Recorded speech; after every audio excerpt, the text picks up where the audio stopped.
আমরা বলছি BJP vanish washing machine, ভোটকে পুরো ওয়াশিং মেশিনে ঢালে দিয়ে এসআইআর এর নাম করে মানুষের নাম বাদ দিয়ে দিচ্ছে, অধিকার বাদ দিয়ে দিচ্ছে।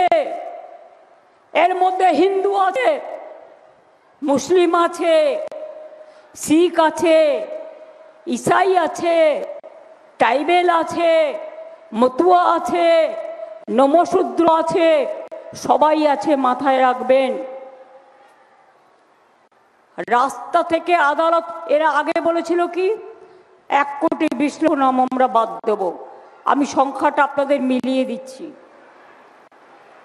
58 লাখ প্রথম ফেজেই বাদ দিয়েছে, যেটা এখনো খোলা হয়নি চ্যাপ্টার। আর তারপর লজিস্টিক্যাল ডিসক্রিপেন্সির নামে প্রতিদিন বিজেপির নাম ঢুকিয়েছে আর অন্যদের নাম কেটেছে। সেখানে 60 লাখ, মানে কত হলো? 60 × 120, তাই তো? 58 আর 60 কত হয়? 118। তার মধ্যে আরো কেটেছে। তার মানে কি বিজেপি পার্টি অফিস থেকে প্ল্যান করে তৈরি করে দিয়েছে, যেখানে যেখানে তৃণমূলের সিট সেখানে নাম কত। আর লিস্ট এখনো ডিক্লেয়ার করতে পারছে না কেন? My challenge to the concern person, if you have the guts, why don't you supply the list even to the journalist? আপনারা লিস্ট কেন টাঙাচ্ছেন না? অ্যাডজুডিকেশনে যাদের নাম আছে, এটা হয়েছে তার কারণ রাস্তা থেকে সুপ্রিম কোর্ট পর্যন্ত লড়াই করে বের করে এনেছি। এবং তার জন্য এখনো মনে রাখবেন, যা হয়েছে 27 থেকে 29 লাখ, আমি জানি না পুরো, কোনো পার্টিকে দেয়নি, কোনো প্রেসকে দেয়নি, কোনো বুথে টাঙায়নি, কোনো ব্লকে টাঙায়নি, কোনো জেলায় টাঙায়নি, লুকিয়ে রেখে দিয়েছে। छुपा रुस्तम, पर्दा का पीछा में क्या है, पब्लिक को तो मालूम होना चाहिए। এই জন্য বলি, শুনছি 40% বাদ দিয়েছে, 60% তুলেছে। 60%ও যদি তুলে থাকে সেটা আমাদের ক্রেডিট, আমাদের সুপ্রিম কোর্টের লড়াই করার জন্য এবং রাস্তায় পড়ে থাকার জন্য। বাদ বাকি লিস্ট চাইছি, লিস্ট ইমিডিয়েট প্রকাশ করুন। কারণ যাদের নাম বাদ গেছে তারা যাতে সুপ্রিম কোর্টের ভার্ডিক্ট অনুযায়ী ট্রিব্যুনালে অ্যাপিল করতে পারে। আমাদের সংগঠকদের বলবো, তারা তাদের সাথে যোগাযোগ করবে যাদের নাম বাদ গেছে, তাদের দরখাস্ত নেবে এবং সেটা ট্রিব্যুনালে জমা করার ব্যবস্থা করবে এবং বিনা পয়সায় তাদের হয়ে লয়ার দেওয়া হবে, যে লয়ার ট্রিব্যুনালে তাদের ডকুমেন্ট নিয়ে ফাইট করবে। ছেড়ে কথা বলার লোক আমরা নেই বা নই, সবাই বাংলাদেশি।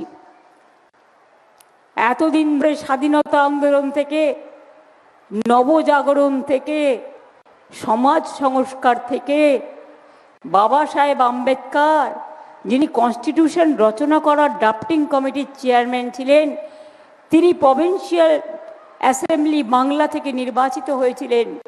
সেই সংবিধান আজ সংকটে, গণতন্ত্র আজ সংকটে। বিজেপির রাজনীতি, একটাই দল থাকবে ভারতবর্ষে, বিজেপির রাজনীতি সব বিক্রি করে দেবে।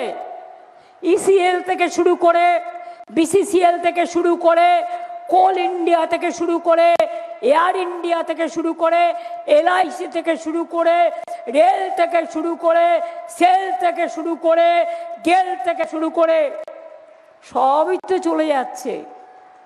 দেশটাকে বেঁচে দিয়েছে।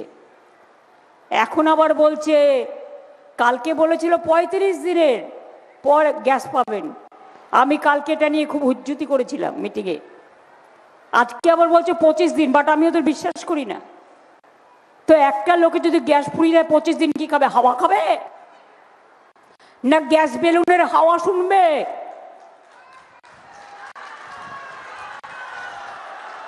আবার ঘরে ঘরে চুলা আসবে, আবার গরুর গাড়ি আসবে, আবার পায়ে হেঁটে মানুষকে চলাচল করতে হবে।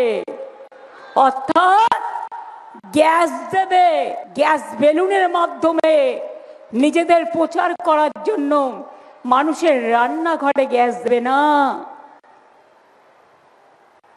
লাস্ট গভর্নমেন্ট, এই মোদিজি প্রধানমন্ত্রী হবার আগে যিনি ছিলেন, তখন গ্যাসের দাম ছিল 400 টাকা, এখন সিঙ্গেলটার দাম হয়েছে 1100 টাকা, আর ডবলটার দাম হয়েছে 2100 টাকা। মানুষ গ্যাস খাবে না খাবার খাবে? পেট্রোলের দাম বাড়িয়েছে, আবার অ্যালার্ট করেছে। ওদের অ্যালার্ট করার মানে তো আমি বুঝি, লকডাউন টকডাউন করবে কিনা ভাবছে কিনা জানি না, করলে করবেন। লকডাউন করে মানুষকে ঘরবন্দি করে রাখবেন, মানুষকে ঘরবন্দি করবেন, মানুষকে নোটবন্দি করবেন, মানুষকে ভোটবন্দি করবেন, মানুষের নাম কেটে দেবেন। জেনে রাখবেন, কোভিডের সময় লকডাউন ছিল, আমরা 21-এ কোভিডের মধ্যে যদি লড়াই করতে পারি, যে কোনো পরিস্থিতির মোকাবিলা করে লড়াই করবার জন্য আমরা রাজি আছি।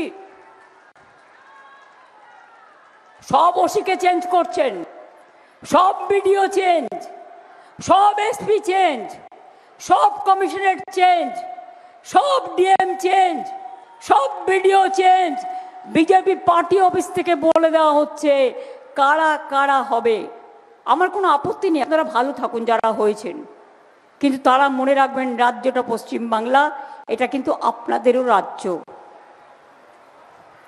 এবং ভোটটা মানুষ দেবে। আপনারা যদি হুজ্জুতি করেন, আমি দায়িত্ব মা বোনেদের উপর দিয়ে গেলাম। মা বোনেরা যে রাবে সে চুলও বাঁধে। ইলেকশনের দিন, কাউন্টিং এর দিন যদি কেউ কোনো ফোর্স সাপ্লাই করে, আপনারা জোট বাঁধবেন, রুখে দাঁড়াবেন, আর যার যা বাড়িতে আছে তাই নিয়ে বেরোবেন। আমরা চাই শান্তিতে সবকিছু হোক, কিন্তু ওয়ান পার্টি চলবে না, ওয়ান পার্টি চলবে না। বিজেপির কথায় সব ঠিক করবে, ভ্যানিশ ওয়াশিং মেশিন, এটা চলতে পারে না। গায়ের জোর দেখাচ্ছে বিজেপি, কোনো আইন মানছে না। শুনে রেখে দিন, 2026-এর আগস্ট সেপ্টেম্বরে বিজেপি গভর্নমেন্ট দিল্লি থেকে চলে যাবে। তারপরে আমি দেখব যারা আজকে বিজেপির হয়ে আজকে দালালি করে বেড়াচ্ছেন, মানুষের উপর অত্যাচার করছেন, ভোটাধিকার কেড়ে নিচ্ছেন, আমার কিছু করার দরকার নেই। যদি ধর্ম বলে কিছু থাকে তাহলে মনে রাখবেন, যারা অধর্ম করে ধর্মের কল কিন্তু বাতাসে নড়ে। আমি ওদের মতো নগ্ন ভাষায় কথা বলি না, আমি কথা বলি ভদ্র ভাষায়, মানুষের ভাষায়, মা মাটি মানুষের ভাষায়।